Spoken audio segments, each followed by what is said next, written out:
In Liverpool, with an anti-racism protest at St George's Hall.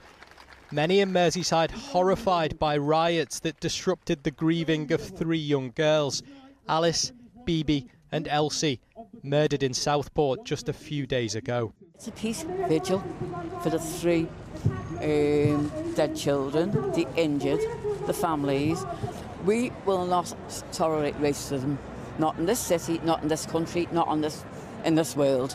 I have no doubt whatsoever that the lovers out there far outnumber the haters, and that's what it's about, people coming together. We tend to find that people who are on the fringes of society, they're angry, they're very, very loud online, when you go to these protests and rallies, but in reality the vast majority of people just want to live a peaceful life. After opposing protesters gathered outside a Liverpool mosque last night, a similar situation on a larger scale at the Pierhead this afternoon.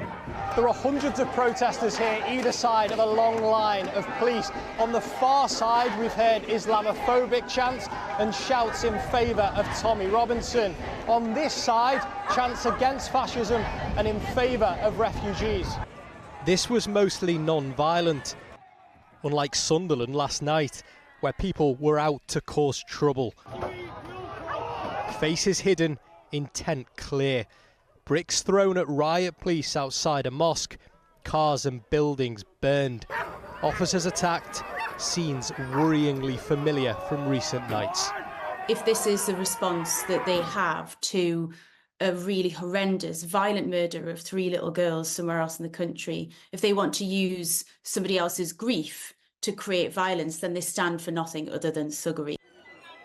The day after the people came to this hotel in Rotherham yesterday not to protest, but to break, to burn, to hurt.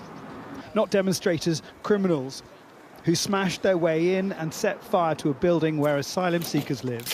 Some staying here were so terrified they spent the night in Woodland.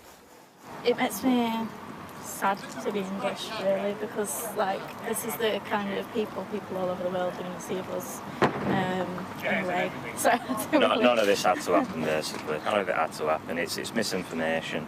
That's what it is, and violence just is never the answer for these kinds of things. I saw 2 little children right on that top there. They must have been, I'd say 4 or 5 years old, little boy and little girl. And we were all trying to wave at them and send heart signs, you know, because what else could we do? So far, the government has rejected suggestions to recall Parliament and to deploy the army.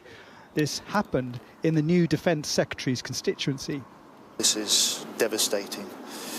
This was an area that was seized with shock and fear throughout yesterday. It's the police's responsibility to respond first, and currently they've got the means to do it.